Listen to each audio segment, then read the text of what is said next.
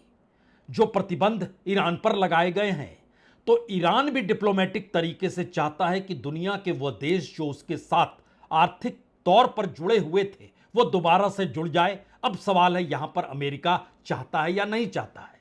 लेकिन दूसरा सवाल इजराइल का है। इजराइल युद्ध चाहता है, लेकिन इसके साथ 2-3 बातें और भी जुड़ी हुई हैं। अगर युद्ध हुआ तो इससे कोई इनकार नहीं कर रहा है कि दुनिया भर में एनर्जी की कीमत यानी कच्चे तेल की कीमत बढ़ जाएगी। दुनिया के किस किस देश पर क्या क्या असर पड़ेगा? सबसे ज्यादा असर भारत पर इसलिए पड़ेगा क्योंकि भारत इस वक्त दुनिया के बाजार से लगभग 82% कच्चा तेल आयात करता है। यानी एनर्जी के लिए भारत दुनिया के दूसरे देशों पर निर्भर है और उसकी कीमत बढ़ने का मतलब बहुत साफ है। अब रशिया से तेल खरीद नहीं सकता है, अमेरिका का दबाव है। अमेरिका प्रतिबंध ईरान पर भी लगाए हुए, वहां भी चाबहार पोर्ट का रास्ता बंद है। तो फिर ऐसे मौके पर भारत के प्रधानमंत्री की इजराइल यात्रा का मतलब क्या है? और खास तौर से यह भी जानिए, जिस नेचुरल गैस रिजर्व का हमने जिक्र किया, दुनिया में सबसे ज्यादा रशिया के पास है, 1321 ट्रिलियन क्यूबिक फीट। दूसरे नंबर पर ईरान है 1134 ट्रिलियन क्यूबिक फीट, और तीसरे नंबर पर कतर है 871 ट्रिलियन क्यूबिक फीट। अमेरिका 5वें नंबर पर आता है, 446 ट्रिलियन क्यूबिक फीट है, और भारत के पास तो बहुत कम 47 ट्रिलियन क्यूबिक फीट ही है। जो रेयर अर्थ और बाकी परिस्थितियों का मसला है, उसमें चीन सबसे ताकतवर है। अमेरिका चाहता है ईरान के साथ समझौते में उन क्षेत्रों में जहां पर रेयर अर्थ की मौजूदगी है, वो खास तौर से जो पाकिस्तान से सटा हुआ ईरान का इलाका है, उस जगह पर वह समझौते के तहत अपने अनुकूल डील चाहता है। ईरान उसमें आने नहीं देगा। लेकिन फिर यह सवाल है, भारत इस वक्त इजराइल के साथ क्यों खड़ा है? भारत को तय करना है अमेरिकी डील, भारत को तय करना है इजराइल के साथ मिलिट्री ऑपरेशन में प्रोडक्शन और नए प्रोग्रामिंग एक साथ हो। भारत को तय करना है कि ब्रिक्स की दशा दिशा में वो किस एजेंडे के साथ अब इस बरस मीटिंग में क्या रखने वाला है। वो डॉलर के काउंटर में डिजिटल इकोनॉमी लेकर आएगा, या फिर नए समझौते के तहत भारत, चीन और रशिया एक साथ आपस में इकोनॉमिक डील की दिशा में बढ़ेंगे, या ब्रिक्स को ताकत मिलेगी इससे। चौथी परिस्थिति मिडिल ईस्ट देशों के साथ की है, और इसमें फिलिस्तीन और गाजा का सवाल जो पूर्व में था, क्या वो पूरी तरीके से दफन हो जाएगा? इन तमाम सवालों का जवाब इस दौर में गायब है। और जब यह परिस्थिति में भारत के प्रधानमंत्री की यात्रा है, तो क्या इजराइल के साथ निकटता अंतर्राष्ट्रीय तौर पर साफ संदेश देने की है, या अपनी फॉरेन पॉलिसी या डिप्लोमेसी को बताते हुए दुनिया को यह बताने की है भारत किसी देश के साथ खड़ा हुआ नहीं है? क्योंकि जब रशिया विरोध कर रहा था 2017 में, उसके बावजूद भी भारत के प्रधानमंत्री इजराइल गए थे। इस वक्त दुनिया के निशाने पर इजराइल है, भारत के प्रधानमंत्री फिर इजराइल जा रहे हैं। इस वक्त पूरे मिडिल ईस्ट और ईरान समेत यूरोपियन कंट्रीज के भीतर यह सवाल है कि एक तो रूस और यूक्रेन के युद्ध के वक्त भारत की मौजूदगी जो रशिया के साथ रही, उसमें जो भी तेल भारत ने आयात किया और उसको फिर यूरोप के मार्केट में बेचना शुरू किया, उससे फायदा रशिया को हुआ, उसकी इकोनॉमी को हुआ, हथियारों को हुआ। यह एक अलग मैसेज है। लेकिन नई परिस्थिति एक और चीज डिफाइन पहली बार कर रही है। अमेरिका गाजा को लेकर जिस पीस अकॉर्ड की दिशा में बढ़ रहा है, उसमें इजराइल है। हम आपको एक तस्वीर दिखलाते हैं। यह तस्वीर इसलिए जरूरी है देखनी क्योंकि इसमें इस बात का जिक्र है कि दुनिया के तकरीबन तमाम देशों ने जो रिपोर्ट तैयार की और उसके बाद बताया गया कि लगभग 75,000 लोगों की मौत गाजा में हुई 7 अक्टूबर 2023 से लेकर 5 जनवरी 2025 के बीच। यह लैंसेट की रिपोर्ट है, जिसमें बच्चे लगभग 22,800, महिलाएं लगभग 16,600 जिनकी मौत हुई। यानी जिस कंट्री की वजह से गाजा में जो कुछ हुआ, उस गाजा में शांति लौटने के लिए उसी देश की जरूरत अमेरिका को लग रहा है कि उसे शामिल करने की जरूरत है। भारत के सामने उहापोह की स्थिति है कि उसमें पाकिस्तान भी शामिल है।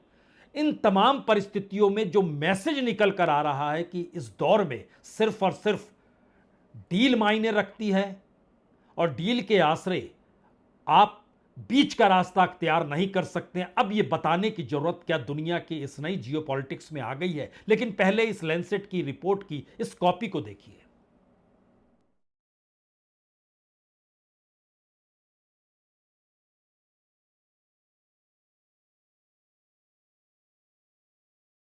बावजूद इन परिस्थितियों के भारत के प्रधानमंत्री 25 तारीख को इजराइल जा रहे हैं।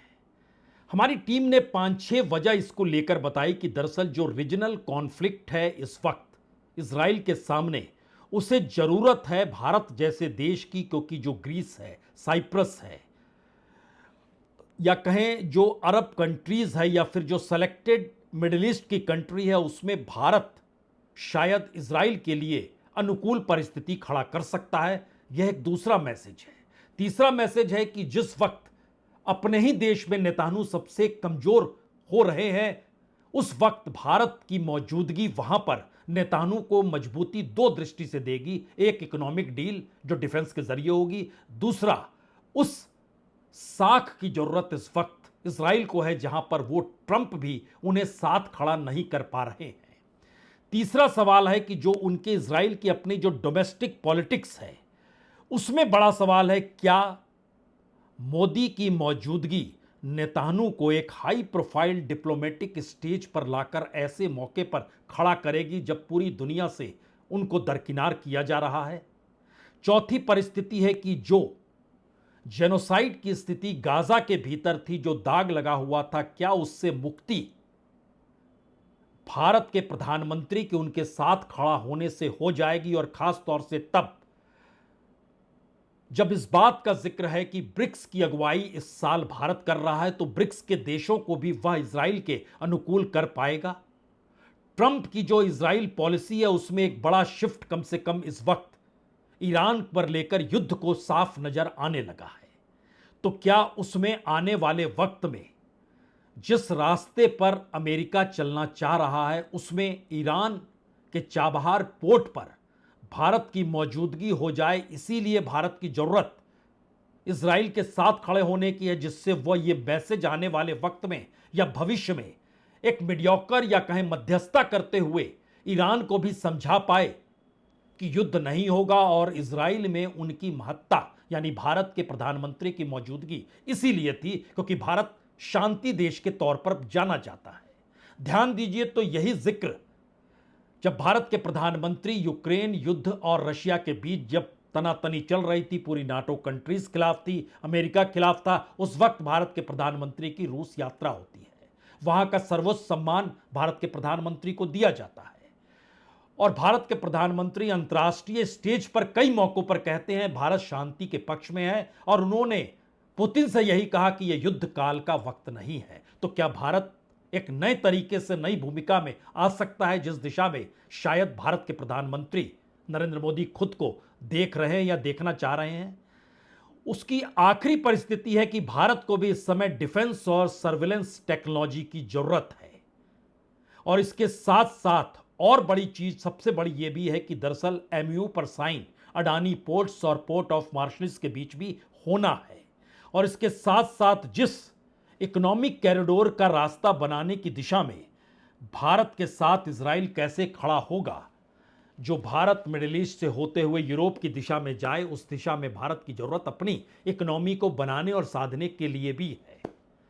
यानी इस यात्रा का महत्व चौतरफा है, इस यात्रा का नुकसान भी चौतरफा है।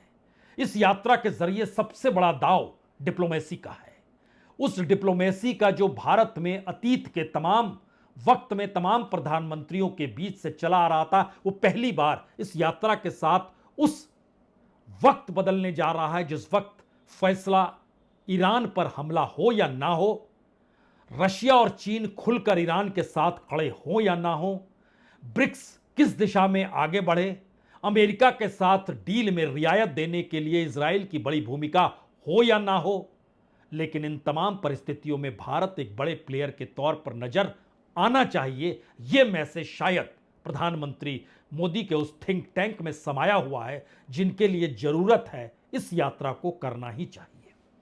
बहुत बहुत शुक्रिया, बहुत बहुत शुक्रिया।